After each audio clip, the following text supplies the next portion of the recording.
Good evening, everyone. I'd like to welcome everyone to the March 17th, 2026 City Council meeting and call it to order, and I'll ask on Ward 5 to give the invocation. Ms. Amy? Please pray with me. Our Heavenly Father, we are so grateful for this day. We're thankful for the opportunity that we have to gather this evening for this meeting. We're thankful for the city of Hopkinsville. We're so thankful for all the residents and for our emergency personnel, for our military, and all those that work so hard to keep us safe. We ask you at this time to please bless us with wisdom. Bless us that we will feel thy spirit and that we will have a productive meeting this night.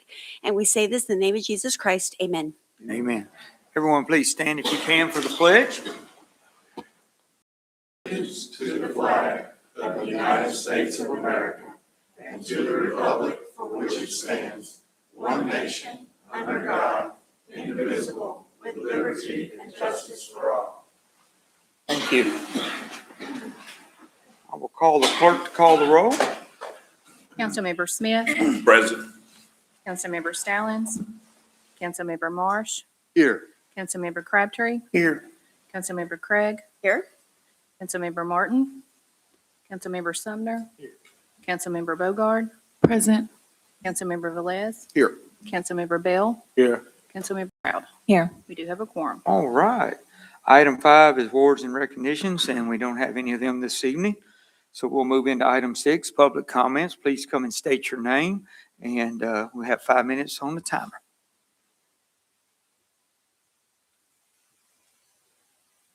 Hello, my name is Christina Seekins, and I'm an alternative sentencing worker with the Public Defender's Office. I'm the only social worker that's working with the Public Defenders here in Hopkinsville. My job is to place clients into substance abuse treatment in sober living homes, dual diagnosis facility, as well as co-occurring disorder facilities. What I'm asking the City Council to do is to set an opioid advisory committee for the funds that's been sent to the city of Hopkinsville. According to public records, there was a payment at about $231,000 that at the end of December of 2022. And as of the year 2024, there was over $475,000.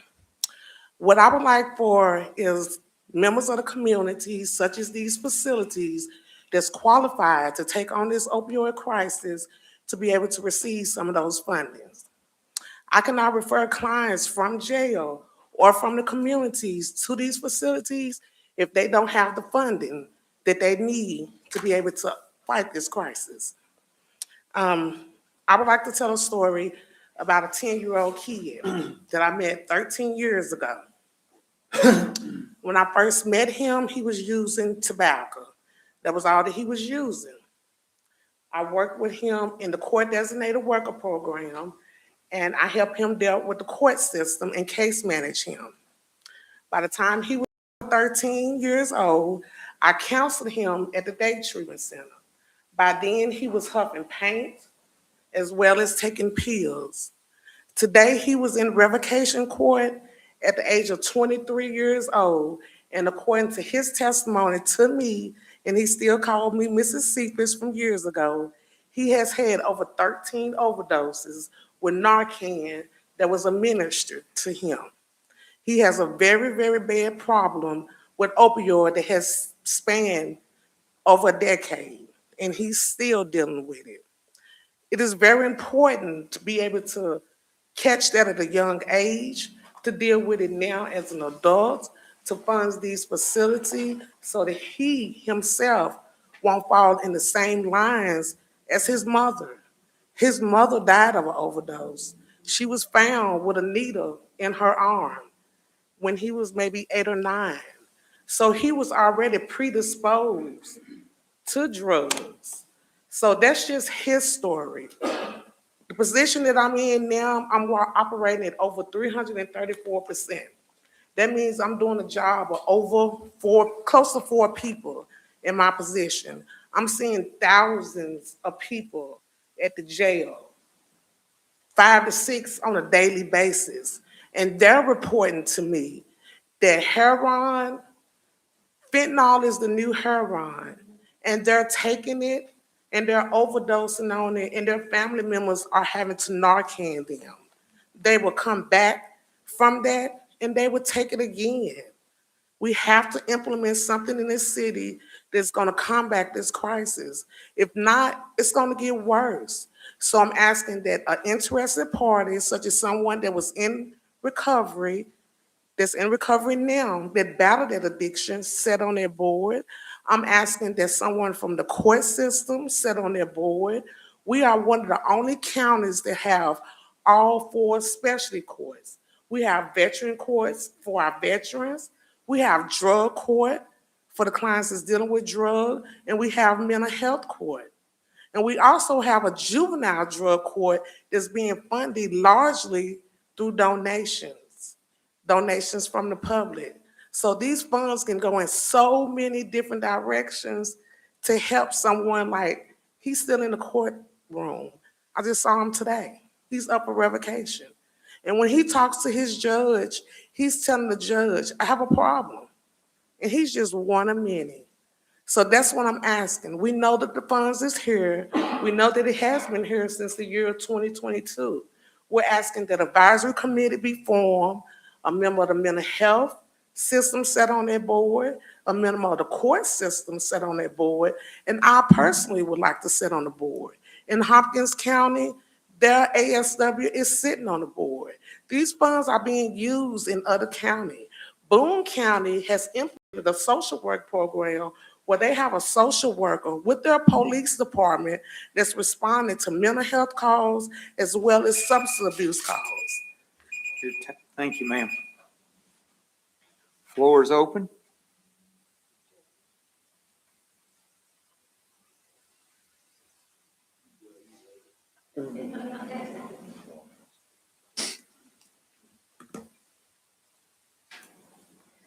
My name is Joanna Mack, and I'm the Executive Director of Grace and Mercy. I am here tonight to ask the City Council to form that advisory committee regarding the opioid settlement funds. 90% of my residents have abused opiates. Grace and Mercy is a community-funded program assisting with a community problem. We facilitate a long-term program, which is 1 year to 2 years, with an additional 1 year aftercare. We have created transitional housing for our graduates as we have experienced the difficulty in finding safe and available housing. We do not accept insurance as we do not want to alter our programming. We do provide comprehensive wraparound services to our residents in recovery, including housing, transportation, job placement and training, and childcare when necessary. We have a father of a prior resident who left the program against our advice and overdosed the next night on fentanyl.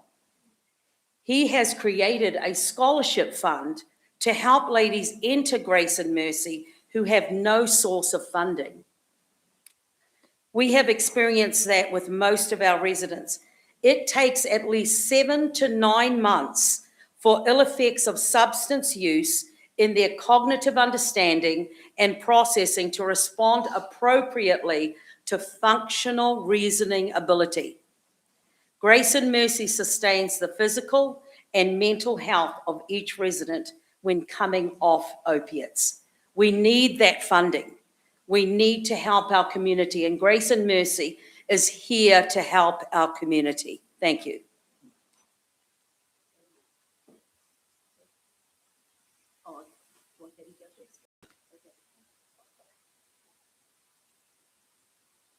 My name's Katie. So I'm a product of Grace and Mercy.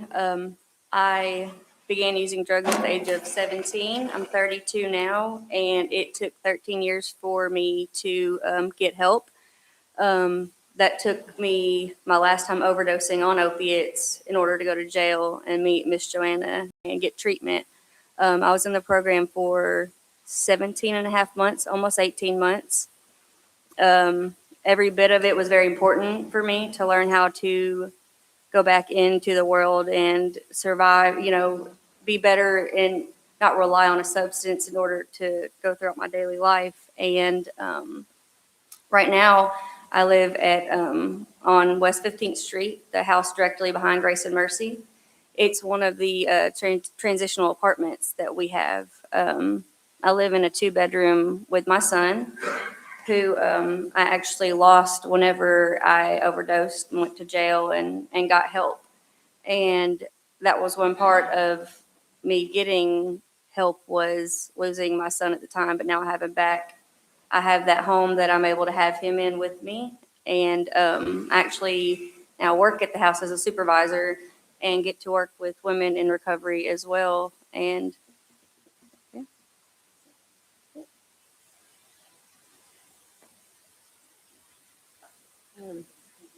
Hi, I'm Stephanie Moncure. I am now a graduate of Grace and Mercy.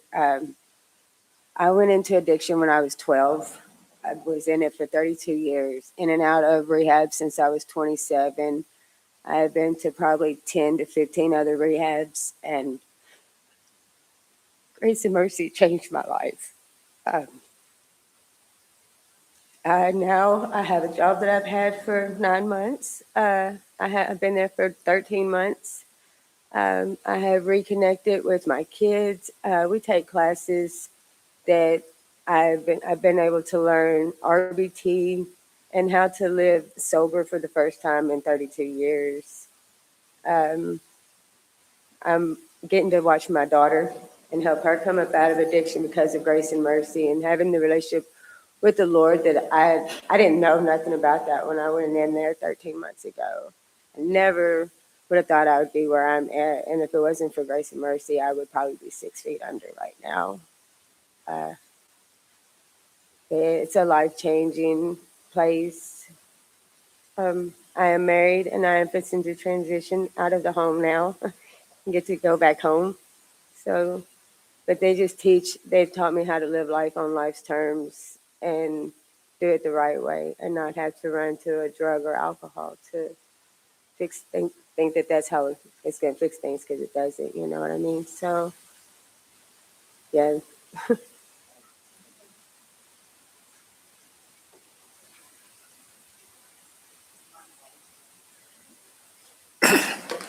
Hello, my name's Ashley Grill. I'm the Program Director of Redeemed and Restored. We are a ASAM 3.5 and 3.1 men's facility that's faith-based here in town. We serve annually anywhere from 145 to 200 men from both Christian and Trigg County, along with various counties within Kentucky. We offer a structured program we have 6 licensed therapists on our staff. Our program currently is 45 to 60 days. I have been a therapist for over 11 years. And the amount of individuals with opioid-related disorders that I have treated is too many to count, right? And I think that there's a misunderstanding or a misconception that these things are going away, that opiates are going away because we have things like Casper and we have these new policies and procedures in place. However, they're not, they're just evolving. We have man-made fentanyl. We have kratom that we are seeing increasingly high numbers of our residents coming in with those. So it's still very much a problem. Also, the lasting effects of opioid use disorders on people's mental health we're still seeing. I want to tell you what these funds could do for our community and for our treatment program. Number one, for our community, we have a lot of really great resources that are represented in this room, not just my resource, right? And you haven't heard from all of them yet, but we have a number of great resources, but we're still lacking. We have a lack of resources in outpatient treatment. So the access right now for individuals that are coming out of treatment, they're maintaining sobriety for about 30 days at a 60% rate. But that's because there's not any treatment after they leave here, right? And without funding for my program and other programs, we can't expand those wraparound and outpatient services. So with the expansion of this, people would have the ability to get treatment for 90 days, for 6 months. This is going to connect families. This is going to bring employees to your community, to our community. This is going to bring fathers and mothers home. My son's father has been in opiate addiction for 15 years. He hasn't seen him in 7. This money and these resources could bring my son's father home. Okay. Also increasing the rate of successful recovery and reducing recidivism rates. If we have more resources, we can do that, right? Redeemed and Restored in particular, with this funding, we could expand our services to have outpatient services, right? So our guys could be able to stay with us, and we could have transitional housing. So our guys could stay with us for up to 6 months, up to a year. And we could provide those outpatient services. Right now, our guys, when they leave here, they're waiting anywhere from 30 to 60 days to get an outpatient therapist appointment, depending on where they're going. And so these funds are needed, not just for me and my family, and not just for me and my facility, but for everybody else that's represented here. So I'd ask that you consider this. Thank you.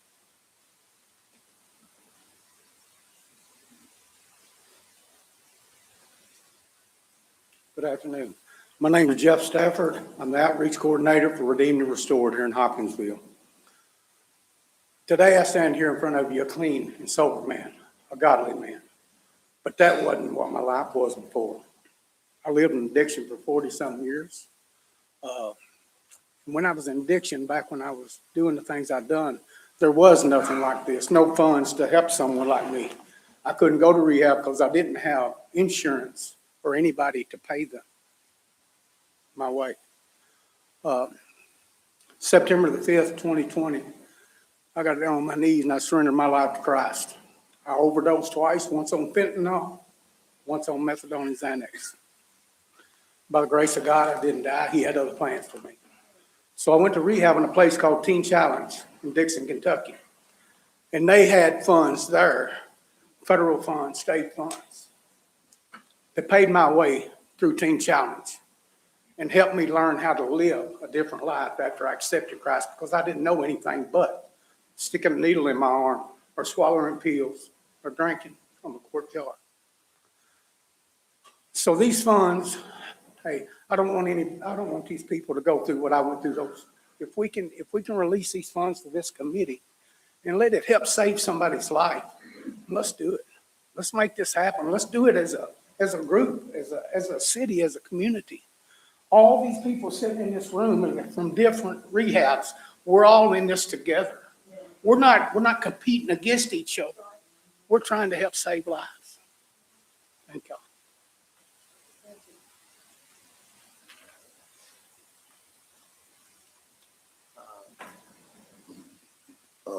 Give my thoughts to Hopkinsville and the United States. Drugs is a big problem, not just for Kentucky, for the whole United States. But we need to upgrade on drugs, upgrade in nursing homes, upgrade in protection of people fighting against drugs and stuff like that. So it's not nothing new to me coming out of Detroit and East Coast area. But I thank God He delivered me.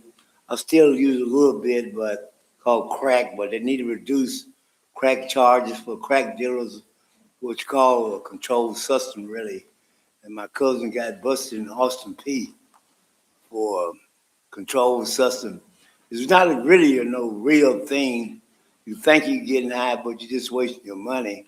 But drugs is a big problem, nursing home problem, Hopkinsville, people getting understaffed pay for working around filth and dirt and stuff like that.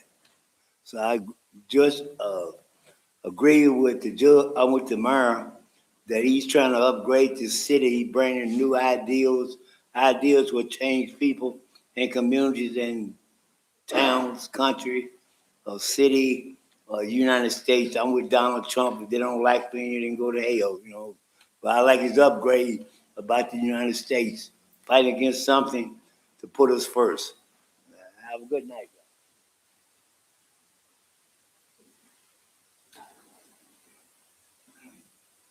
Good evening. My name is Timmy Hendricks. I'm with Hope City Church here in Hopkinsville.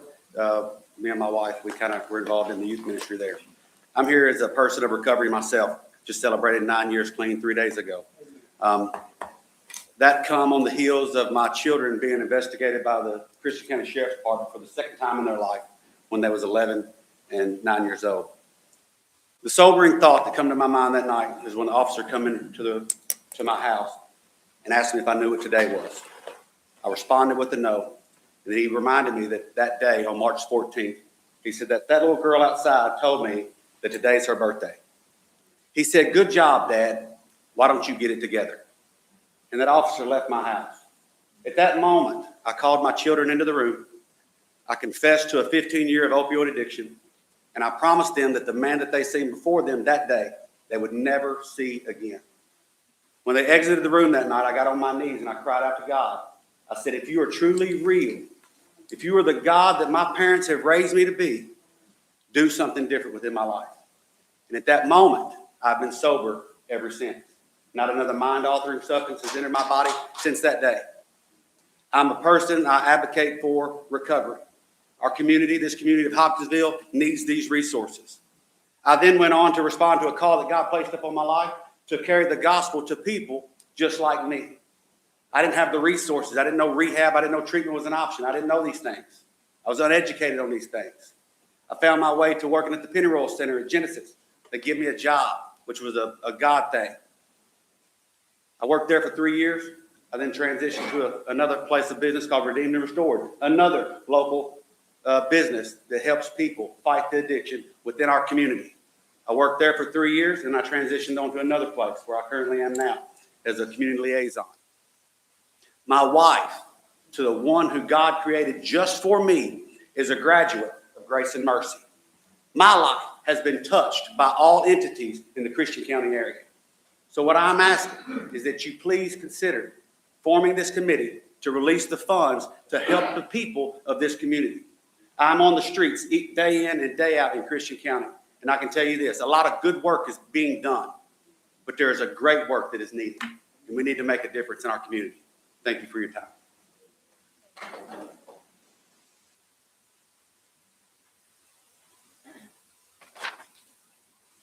That was hard to follow. My name is Meredith Ezel, and I am a residential associate manager at Genesis West. And so I'm here to represent for Genesis. I don't have a speech lined out, but I can tell you what our services do. If it wasn't for, I've got almost 10 years clean. And if it wasn't for places like Genesis, like the other places that's been represented already here before me, I wouldn't be where I'm at today. I now have the love and respect of my family. I have the love and respect of my friends. I have a 6-year-old little boy that's never seen me high. And it was places like it started. So we're a 28-day facility. 28-day facility. It's just it's 3.5 level of care. We're dual diagnosed. We do not. Okay, let me take a breath. Normally, I'm a good talker. We are a dual diagnosed facility. We do not do the Suboxone at our clinic. We do the Vivitrol shot. We do the Sublocade shot, but we don't do the actual Suboxone or methadone at our clinic. The recovery starts with changing your life, and that's what the starting point is. What we want to do is give the people that come through our program the opportunity to clear their mind and want recovery. So in order to want recovery, you have to have a clear mental state of mind to go after it, to learn how to live differently, to get job resources. Transportation is a huge problem in our community as far as getting back and forth to meetings, getting back and forth to the things that are going to help change your life. You know, these funds can help in so many different aspects. And that's what I'm asking, is that the funds be released so we can, you know, help people not make it. A lot of the people that we have working for us are people in recovery like myself. You know, the most powerful thing is to have a peer that went through the things that you have been through yourself, and they will take it better. They will listen to you because you can give them a level of understanding that they couldn't understand. Like, I've been through that, you know, so let's not do it again. This is what the end result is, you know, so these are all needed in our community. Thank you.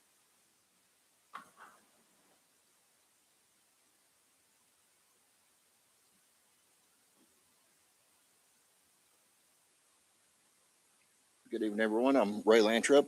I am the residential associate manager at Genesis East, the men's facility. Meredith pretty much told you guys about what our facilities do, so I'll just tell you a little bit of story about me. There is hope after addiction, that there is hope after incarceration. I am a 3-time convicted felon over a period of 3 different decades, and now I am the residential associate manager at a drug treatment center. I've had 32 years worth of sentences, and it all stems from my addiction and using and selling drugs to pay for my addiction. In 2002, I had a horrific motorcycle accident. I lost my right leg above the knee, and I was trying to get disability. And the lawyer that I had me go to a doctor and get put on opiates. And not long after that, I got addicted to the opiates. And then you get to the point to where the doctor cuts you off with opiates, and then you start buying them on the street. And when you're buying them on the street, you got to do what you can to make the money to be able to buy the drugs you want. And that has led me to multiple drug charges. I started working at Genesis in 2019. That was the first job I'd had since 2013, because I had a mindset of, I've got one leg, I can't work, they won't give me disability, so all I can do is eat my pills and sell pills. But then somebody planted the seed in my head that I could work in recovery. I had no idea that was even possible for somebody like me. And that's the seed I get to plant now. You know, when guys go through my program, I make them a promise that if they do 2 things in a year, they can come back and work for me. If they stay sober for a year and continue to work on themselves, they can come back and work. And I've got 6 guys that work at Genesis who have come through the program since I've worked there. And that gives me hope. So these funds, if you make an advisory committee, these funds would help continue what we've been doing and take it to another level. Thank you, guys.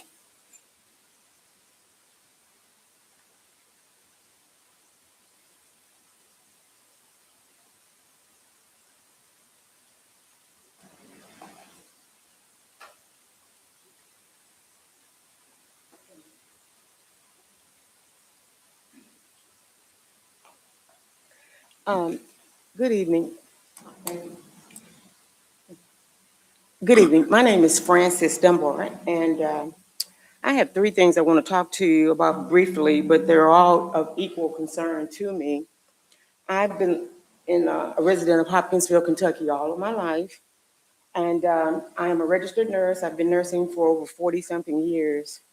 I've been very active in this community, being in AACP and through other programs. I was blessed to be able to send money to the Haitians when they were going through things, and in Florida and different areas. It was calling Help from Hopkinsville, and that we were able to send money to help take care of them in their need of disasters that have happened in their area. I've been blessed by the city to receive Human Relations Award, and I try to be very active with the people in this community. But there are some things that are really concerning me that I want you all to take in consideration. I'm gonna try not to come back every week until you do that. But nevertheless, these are some things that are concerning me. I am a homeowner, as well as many people are in here. I'm concerned about the way that our city looks. When you're just driving through neighborhoods and going through different places, in some areas, it is just filthy. And I know some of you say, no, it's not, but it's fine if you say that if you don't live in that. But in some places, socioeconomic reasons, some it's just the way they were raised. My mom not only swept our street, she swept the yard and the sidewalk and picked up the trash that everybody threw out the car. And so that was just the way my generation was raised. You didn't walk through people's yards, and you didn't do things that were disrespectful. I originally lived on the west side for over 40-something years. I cannot believe how it looks now. But that comes from when you stop caring and when you don't have any interest in the neighborhood. And don't fool yourself to think that it can't happen in your neighborhood. Oh, yes, it can. So the 3 things I want to talk to you all about that I would like to see if I can get some information. I've also served on a board here when we were trying to decide about the voting and under Mayor Lynch. So these are the 3 things I want to talk to you briefly about, and I'm going to sit down. I want to know, is there an ordinance about our trash containers being picked up? As simple as that may be said. Is there an ordinance about when they are to be put out? I just don't think you should put a trash can out on Sunday night and your trash is not going to be picked up to Thursday, and then you don't take it back in till the next Thursday, if you take it in at all. And so many people have come to me wanting to know why the trash is not being picked up, and then it's blowing all up and down the neighborhood. Am I wrong? Would anybody be honest and tell me, am I wrong? And it doesn't mean that person left it out there. But if a person don't care about their neighbors, then they won't care that it blew down the street. So I would like to see if somebody could tell me, is there an ordinance, if you all would look it up for me and let me know, is there an ordinance about how early are the Herbie Kirby supposed to be put out? Is it 24 hours? Is it 48 hours? What is that situation? I also want to know, are there any citations? Because I hate to say it, sometimes you got to hit people in their pockets. And to see what does it take for people to go and pick it up. We put ours out on Tuesday night because it will be picked up Wednesday. And by Wednesday afternoon, it's going back in our backyard. Not just because I'm concerned about the way my house looks and the neighborhood I live in, which is a very neat neighborhood, but I don't want anybody to have to see it. And I love Hopkinsville. And so that's one of my concerns, if somebody could find out how that works for me. And then maybe we could send messages or something through the utilities that if that is allowed, to remind them what we're going to do and to try to curve people's mind. If you don't want to do it because that's your home, let's do it because it's the city of Hopkinsville. My other concern is I want to know, is there an age limit for the kids to be on the motorcycles or the motorbikes or whatever, and the adults that's riding through the neighborhood, sometimes 2 and 3 hours at a time, not caring if the people I'm an old hospice nurse on my street. Not long ago, people had to call and call. There were 2 hospice patients there. One woman is 92, and I know from 2 to about 5:30, it went around and around. I don't know where the parents are. I don't know where this generation, the custody or the parents that will not say you can't do it.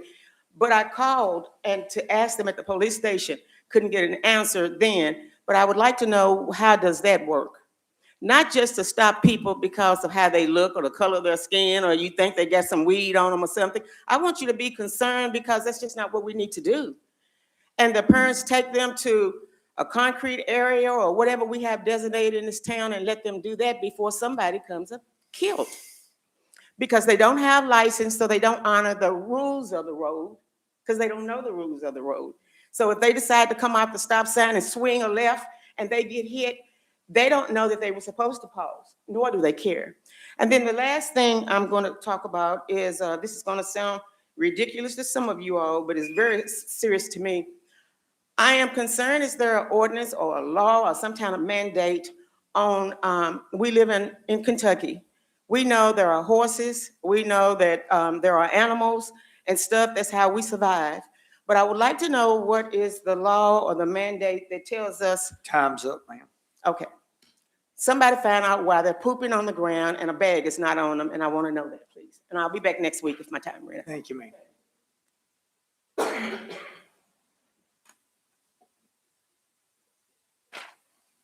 Hello, I'm Rose Jackson. I just have one question. Storm season is up on us, and I know that there's a lot of issues with the drainage, and I know that you guys have, well, the city and even the state have been addressing some of the drainage issues. I have questions in regards to the drainage issues over on Mechanic Street. Now, I do know that there was some pipe laid about 470 feet from 107 Mechanic to Hayes Street. That cleared up some of that when it rains. But what about the other 2 ends of Mechanic Street? The other end, 107 is in the middle. And I know that there was conversation in regards to what's being called fake drains back in July of last year, according to the minutes that I was able to pull up. I know that it's been addressed over on Evergreen Apartments. So glad that it's not flooding like it was over there, and it's not as bad as it had been over in Boxwood. I know that it's going to take a lot of money because those drains were put in well before anybody on this board made it to this board. But it is a big issue with storm season coming. I don't live in Ward 1, but I also have a concern about the flooding down by Whistle Stop, where to the point to where you have to block the road off if it rains so much that you can't go over the railroad track. I don't know what the funding is or who all we need to get on board. I know that there's the stormwater, I'm probably saying the board wrong, but the stormwater board thing, they're working on some things. I've talked to a couple of people on that board, and they admitted that they don't know where all of the fake drains as they've been deemed. And I asked, what is a fake drain? It's just a drain that's capped off on the end to where the water doesn't go anywhere. So that's why it's been dubbed a fake drain. As a citizen of this community, a lot of great work has been done by in regards to the drainage and the flooding, but there's still some concerns. And another thing, my next question is, why isn't anybody else talking about it? I mean, I understand that if it's not your ward, a lot of people have the mindset, not my ward, not my problem. But truly it is it's all of our problems, because it's just not happening on one side of town. Donald Drive area people have had their homes bought because of the drainage issue. So it's not just a one side of town issue, it's an all over Christian County issue. And with storm season up on us, how many of us got lifeboats to get out there and get some people out if 4 inches of rain, like I think it was like 2024, maybe 2023, when that 4 inches of rain came down so quickly that even the drainage system couldn't withhold all of the water. We know that the storms in this area are unpredictable. So what can we do in regards to getting the drains fixed? If you got fake drains in your ward, I'm gonna use air quotes, you need to be pushing. I don't care if people aren't listening or if you just wanna go with the flow, that's your ward. If you're not representing your ward and you're not fighting for your ward, not just your ward, but for your city, what are we doing?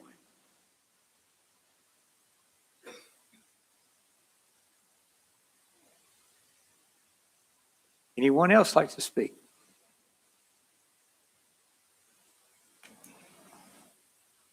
Okay. Mayor's comments, item 7. Had a good ag breakfast this morning with Christian County government and the chamber this morning on that. We, on the first of this month, we were in Fort Campbell. Jason Bell run the council meeting for us. Thank you, sir. Appreciate it. Downtown Entertainment District had a great weekend with the warm weather. A lot of people were out. A lot of young people were out running around looking for the shamrocks and 4-leaf clovers downtown. We appreciate that. We had a town hall meeting last night on budgets. We had a few show up for that. We appreciate y'all showing up for that. And the deadline for Hoptown Helps for the 501c3s will be 5/31 of 26. So if you're a 501c3 and would like to get your name in, please go online or get a hold of Amanda or Miss Clayton, and they'll get you hooked up with the information you need on that. Okay? All righty. Item 8 is reports from officers and committees and guest speakers. Monthly financial report is Melissa Clayton.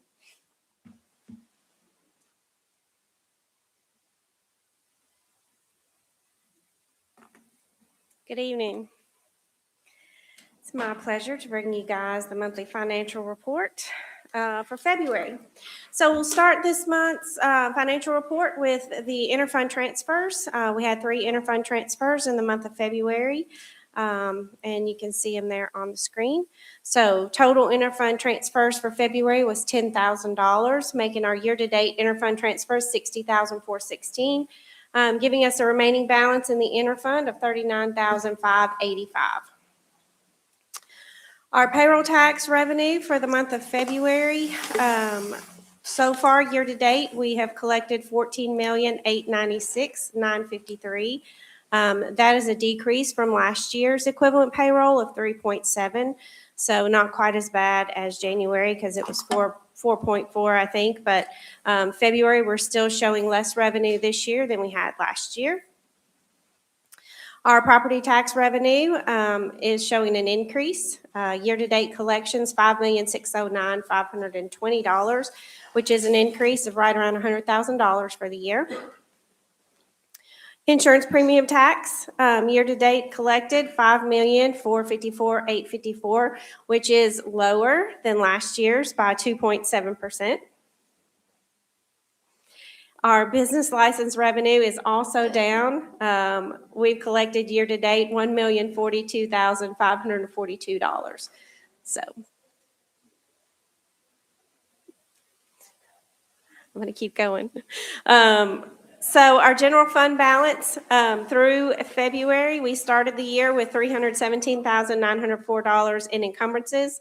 We've collected year-to-date revenue, $36,710,931, and we have spent $36,304,211, giving us positive revenue over expenses of $724,624.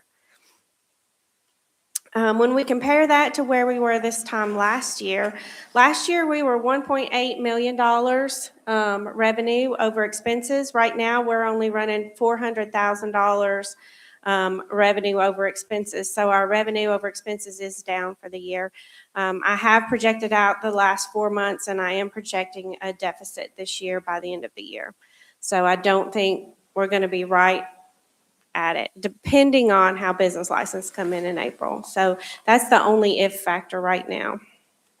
Our municipal road aid, we started the year with $353,535 in encumbrances. We have collected $937,632, and we have spent $1.3 million, still leaving us with more expenses than revenue in the MRA fund of $98,995.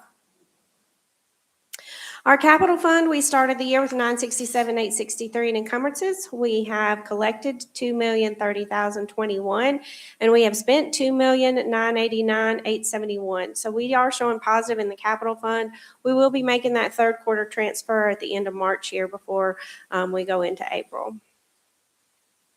As far as our expenses by department, the administration department is at 65.4. The tax department is at 59.9. Information technology is at 68.9. The legislative department's at 64.1. Through 8 months, we should be right at 67%. So each of those are doing pretty good now. In our public safety realm, the police department is at 65.5. ECC is at 66.9. The fire department is at 66.4. EMS is at 68.7. And fire prevention is at 59.7%. In Public Works admin is at 65.3. City maintenance is at 60.4. Fort Campbell contracts is at 29.8. The service center is at 63.4. Parks and Rec is at 60.5. The Sportsplex is at 58.4%. And the Aquatic Center is at 66.2%. Overall general fund is at 62.3% through 8 months. Municipal road aid, we have spent 82.7% of what was budgeted. And the capital fund, we have spent 65% of what is budgeted. Our cash fund balance, we started the year with $18,269,128, plus our year-to-date receipts, minus our year-to-date expenses, gives us our cash fund balance at the end of February of $18,675,847. Comparing that with our cash fund balance of January at $18,712,772, we are showing about a $100,000 loss for the month of February. So our cash fund balance minus our 2 reserve accounts give us our unassigned cash fund balance of $17,312,636, and that is at 36.9% of our adjusted operating budget. So when we compare that with where we were this time last year, we have a smaller percentage of our unassigned cash fund, and you can see that we do have less cash available this time, February, than we had this time last year. And our new graph that we've created, I did add the percentages for the current year. When I tried to add all of them, it was just numbers all over the place. So I just put the current year and then the target 25%. And I hope, Councilmember Sumner, that this meets your approval with the percentages on there. But you can see where our cash fund balance, we're about normal, I would say, where our cash fund generally is for February. Our last slide is our KLC investment fund.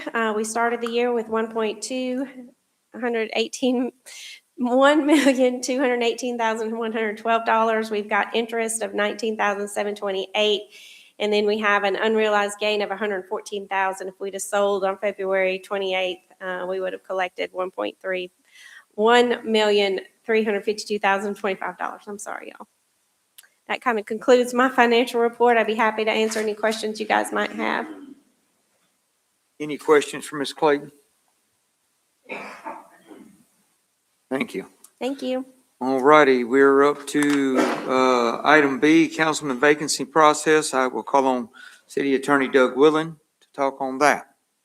If you could look on page 23 of your packet, Councilmember Meek has resigned, as you know, effective the 15th of this month. Legally, that becomes effective, though, tonight. It's the first council meeting after the stated date of the resignation. Pursuant to Kentucky law, you have 30 days to fill this vacancy. If you do not fill the vacancy within 30 days, the governor will fill the vacancy. So in 2008, we established a procedure by Resolution 02-2008, and the clerk has followed that procedure in getting the notice out. So if you look on page 22, on March 17th, today, the notice was sent to the media. On March 27th, the applications for any candidates for that position will be received. On March 30th, those will be emailed to you. And then this will be placed on the agenda on April the 7th. And we will follow the resolution at that time. The applicants will line up and will be given 10 minutes to introduce themselves and to answer questions. You can extend that time if you wish by majority vote, but if not, it'll be 10 minutes. We've got the clock. And then after that time, you'll be called to vote on one of the candidates, and that candidate will be sworn in immediately and will go ahead and take the seat. So that's the process. The process can always be tweaked, but it's a process that has been followed every time we've had a vacancy since 2008. So April 7th will be the date that the vacancy will be filled. Okay. Thank you, sir. Any questions for Doug on that before we move on? Okay. All righty. Approval of minutes, item 9. So moved. Got a motion, second by Brittany. Any discussion? All those in favor say aye. Aye. Any opposed likewise? All righty. Item 10, ordinances. Ordinances 06-2026, alley closures between West 2nd and West 7th Street on first reading. But Tom, do you need to speak on this any at all before we do this? Would y'all like to hear about this, council, before we do it? Yeah. Tom, if you'd like to speak about it right quick.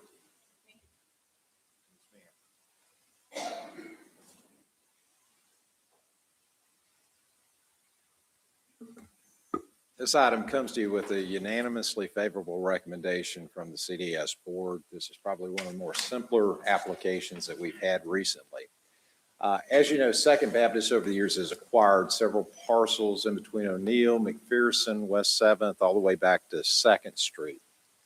They're in the process of doing a building project, and as part of that has had the property surveyed. In the course of surveying the property, they discovered there were 7 unclosed, unnamed alleys running through their property. All of these alleys have for years been incorporated into Second Baptist's parking lot. They're not maintained by the city. They're essentially parking lot for Second Baptist. Second Baptist owns all of the properties on both sides of 6 of the alleys. There is one alley where we do have an adjourner which has signed a consent and waiver of damages consenting to the closure. Again, comes to you with a favorable recommendation. And again, these alleys are not publicly maintained and have been incorporated into the parking lot for Second Baptist for years. Be happy to answer any questions. I believe there is a plat of the alleys which was included in your packet material so you can see where those are located. All right. Any questions for Tom? Okay. Read this order. An ordinance closing 7 unnamed alleys between West Second Street and West Seventh Street in the city of Hopkinsville, Kentucky. Summary. Now therefore be it ordained by the City Council of the city of Hopkinsville, Kentucky as follows. Section 1. Pursuant to KRS 82.405, this section identifies the property owners abutting the portions of the alleys to be closed as Second Baptist Church in Franchester, Jordan. It further acknowledges the abutting property owners were given written notice of the proposed closings, and the property owners gave written notarized consent to the alley closings. Copies of the consents are attached to the full text of the ordinance as Exhibit A and incorporated therein by reference. Section 2. This section states the unnamed alleys consisting of approximately 14,529 square feet located between West 2nd Street and West 7th Street are hereby closed forever as public ways. A copy of Exhibit B, more particularly describing the alleys to be closed, is attached here too. This section further lists restrictions and/or conditions under which the alleys are to be closed. The full text of this ordinance is on file in the office of the undersigned city clerk of the city of Hopkinsville at 715 South Virginia Street, Hopkinsville, Kentucky, where it is available for public inspection between the hours of 8 a.m. to 4:30 p.m. Monday through Friday. Okay. Motion. Motion second by Sumner. Any discussion? Okay, seeing none, I'll call the clerk to call the roll. Councilmember Marsh? Yes. Councilmember Crabtree? Yes. Councilmember Craig? Yes. Councilmember Sumner? Councilmember Bogard? Yes. Councilmember Velez? Yes. Councilmember Bell? Yes. Councilmember Drought? Yes. Councilmember Smith? Yes. Passes. All righty. Ordinance 07-2026 FY 25-26 operational budget, first reading. Amending the City of Hopkinsville, Kentucky annual budget for fiscal year July 1, 2025 through June 30, 2026 by estimating revenues and resources and appropriating funds for the operation of city government. Summary. Now therefore be it ordained by the City Council of the City of Hopkinsville, Kentucky as follows. Section 1. By summary, Section 1 of Ordinance 01-2026, amending the annual budget for fiscal year July 1, 2025 and ending June 30, 2026 is hereby amended as follows. Revenues. General Fund, $57,053,183. Municipal Road Aid Fund, $1,326,507. Prior year, $1,020,394. Prior year revenue, Building Maintenance Reserve, $38,500. Total revenues, $59,438,584.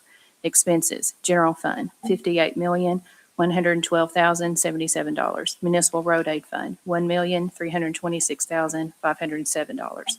Total expenses, $59,438,584. Surplus, zero. Section 2.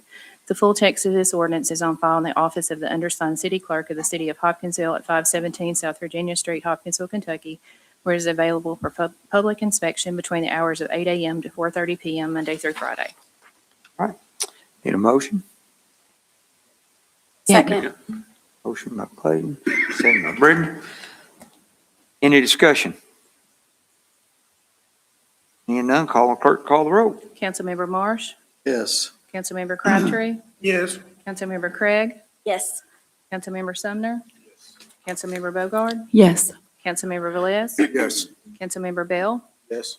Councilmember Drought? Yes. Councilmember Smith? Yes. Motion passes. All righty. Item 11, municipal orders. Municipal order 16-2026, Property Maintenance Code Assistance Ain't Mary Fund. A municipal order rescinding the establishment of a special rehabilitation fund created from fines collected for property maintenance code violations. Whereas Municipal Order 57, 2006 established a special rehabilitation fund created from fines collected from property maintenance code violations to assist individuals not financially capable of resolving and/or correcting violations for which they have been charged. And whereas the City of Hopkinsville believes that the fund has served the purpose intended and is no longer of use. Now therefore be it ordered that Municipal Orders 57, 2006 and 07, 2024 are hereby rescinded. Okay. Motion. Second. Motion by Amy, second by Don. Any discussion? Oh, no, you're no problem. Yes. Thank you. Melissa? The 193,000, correct? That we're merging this into the legacy? Yeah, so in 2023, ordinance 24/2023 was passed, which no longer required the finance department to move the money into the Aunt Mary Fund. And so, this is just rescinding what that fund was to be used for, since we're not putting money into it anymore. And we're going to put that into the legacy. Yes. Yes, sir. All right, there's the discussion I want to have. I'm great with doing that, not a problem. But I'm going to continue to echo having programs that are not equal to all of our citizens. And the legacy program is one of those examples. I do not think we should have boundaries based on geographic area. Mr. Britton, we've talked about this before, and I'll get to a good point you had for why it is that way. I think it's kind of unfair to have someone on one side of the road that can qualify for things to have their home or whatever fixed up, and someone literally across the street in the same financial situation cannot. That's not equality at all. And if every tax-paying citizen is paying those taxes, everyone should have the ability to have that opportunity. Now, Mr. Britton pointed out a good point. He said, you know, when this program was originally around, and it's been around since 2005, maybe, that the idea was is that if you had it in a smaller area, you would have a larger impact in one specific area. I don't see that. When I look at a block by a block by a block, I can't see that. I can't see that we have took a whole neighborhood section and said, from this side of, we were talking about McPherson a minute ago or something, all the way to the other end where that's been utilized, and now we see a great look. I haven't seen that with those dollars for the res. But what I have seen is someone literally across the street that can't use the money who is in the same financial situation. So the impact, having a greater impact in a particular area, although I do agree it could, I disagree that I've seen it. And if I have, maybe once. And a lot of those monies, like on Campbell Street, came from other places to fix up that neighborhood. I think it should be available to all of our citizens, whether it's based off of financial, economic hardship or what. It shouldn't be based on geographic boundaries. So I'm going to continue to echo that. I'm going to ask that we, and Doug, maybe this question for you, put it on a business list or something, because I think it's a discussion we need to have, because the way it is now, it's unfair. Okay, so you're wanting this put on the business list, correct? I think that's the way to go about it, I sir. believe That's it's the only kind of way to go the about it. question, and that way we can have a discussion. It gives all the council members time to either I will get agree with- or disagree. It gives them time to gather their I'll get with thoughts. Chairman Martin and see when we can get it on the business list. Okay? Be good. Thank you, sir. All right, now we're back to the motion that we have right now. Any more discussion? Brittany, did you have something to say?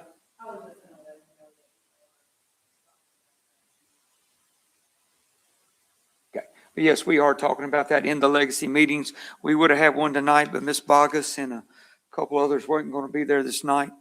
And we have another one scheduled in April. Can I just say one thing? Yes, ma'am. And I actually totally see where you're coming from when we start talking about being fair across the whole city. But I do want to mention one thing, and that's money. Sitting on this Legacy Hopkinsville committee, we already don't have enough money for the programs that exist as they are. So if we were to open this citywide, I mean, literally, I don't think it's sustainable. And so when we look at a designated area, it's easier to budget financially for those programs. I mean, I'm just trying to give you some perspective. I appreciate it. I guess my question would be, name that neighborhood that has had such an impact on it from the dollars in this program as a one block type of example. Well, it has houses here and here. It's sporadic. So I agree. So that takes away in my opinion, it takes away the perspective of this is designed and be impactful in the area because it's not really happening. So then I have to come back and go, well, why does the lady or gentleman across the street from the person who was allowed to have it, who may have the exact same home, may have the exact same issues, maybe in the exact same financial burden, I can get it, but this person cannot. Because we created a geographical boundary instead of a financial, economic boundary. That's my whole thing about it. You're right. Could we use more dollars? But the program, the way it is now, is you have this many dollars for this many potential people or projects, and when it's done for the year. So that doesn't change. You have this many dollars, You have more people that could potentially get it, but when it's done for the year. That doesn't change. If we run out of money now, we run out of money. That's not entirely true. I mean, because we're talking about a lot of different programs, and some of these are incentives for builders and that kind of thing. And so we're not going to turn anybody down. So, and we have told CDS that if there's a need, we want to make sure that need is met. So I mean, we're not just cutting people off when the funds are gone. But right now, one of the reasons we're even looking at this whole Aunt Mary fund is to try to get more money. We don't have enough money for what we have right now. So it's worth discussing, but we do have to look realistically at, can we sustain it? Because the things that we're talking about as a committee, we're looking at really increasing the money for what we have, even within that geographical location. But if we run out of money today, if the 500,000 in the inner city res or legacy program, if they spent all that money during this budget, we would say that we're out of money because that's what we budgeted for this year. I mean, no, they would come back to council and ask for more. Well, they'd come back for council. The same thing would happen. But none of that changes. We just allow all of our citizens the opportunity to it. I don't know if you've driven around the neighborhood very much in the city very much. I'm used to going everywhere in the city.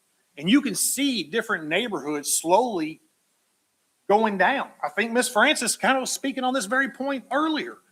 And that's only going to continue to happen because we say, well, it's not at this certain location. And it may literally be across the street. That's not the whole thing. The money is, I agree. You have more potential for more things that need it, which is kind of a bigger reason to expand it, because if it needs it, then why can't we start doing something before it gets to the point it's so bad that we classify it as such that it's able to get repaired now when other people in our city can't. I don't disagree with you. I think I just have a different philosophical perspective of it, that it should be fair for everyone if they meet all the same things. And it could cost more, but when we run out, we run out. We only designate so much towards it each year. Okay. That doesn't change. All right, well, let's do a vote here. See where we're at. All those in favor say aye. Aye. Any opposed? Okay. Item A on municipal orders passed. Item B, municipal order 17-2026, Legacy Housing and Commercial Incentives. Upon recommendation from the Legacy Hopkinsville Committee, Hopkinsville City Council hereby authorizes combining the following line items within the inner city residential enterprise zone budget to be used on a first-come, first-served basis. Housing incentives, rental rehabilitation program, single-family new construction incentives, duplex and multifamily new construction incentives, commercial incentives, downtown Hopkinsville 50/50 matching grant program, Let's Paint Downtown Hoptown program, Downtown Hopkinsville collateralized loan program, the mayor's 24/7 downtown initiative. Motion. Second. Motion and second by Amy. Any discussion? Okay, all those in favor say aye. Aye. Any opposed? Righty. Item 12, other. Anybody have any other? Yes, ma'am. I am an advocate for second chances. I think everyone here knows that. I've received numerous calls regarding the opiate settlement funds. We have 5 to 10 overdoses a week here in Hopkinsville. I'm requesting that we form a committee, for an advisory committee or a board. Okay. We do have a committee right now of department heads and the attorney on that. Melissa will be bringing us a piece on Thursday night, so y'all will have that. And I've heard from everyone in this room tonight, and I've heard from you, and me, and you've talked about this very well, and I know you're very passionate on that, Brittany. And we will be talking about this again Thursday night, and after that, I will be taking that into advisement with the city attorney on how we're going to approach this committee piece that you're talking. So we're going to talk about this again on Thursday. Yes, then? ma'am. It's Okay, on your thank you. business list already for Thursday night. Okay, thank you. Okay? Anyone else from under other? So, man, so we first received funds on this opioid money, when was it, in 2022? I believe that's correct. I'd have to ask Ms. Clayton on that. And we've been going by what Guidelines and, yeah. what our attorneys advise us to do on that, because right now, we've been watching it. If we don't document every dollar that's spent, we got to pay it back. And We were hoping they would loosen the funds so we wouldn't have to document every dime, so we could give it out to these organizations and stuff like that. But Ms. Clayton, we'll be bringing you a piece on that on Thursday night. Thank you.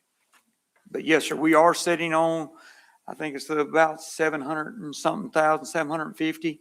I don't have that exact number in front of me. Ms. Clayton will have you that on Thursday night. Okay. 749,000. There you go. But we will be discussing that in committee of the whole on Thursday night. So where we can move this forward and how we can do this. Okay? Because it is a very great need. Okay? Any other discussion under other? I've got, I guess, a question and a comment. I have not been through the process of, where a council representative has resigned. So they're going to come and speak, and they have a period of time to speak. Yes, sir. And then we have a period of time to ask questions. Yes. And then we vote right then. We vote. One of the things I think that would be a good idea, for example, if Amy asked one candidate a question, I would think it would be fair for all 2, 10, whatever candidates answer that question. That way, I'm not asking a question, Amy's Not asking. asking it twice.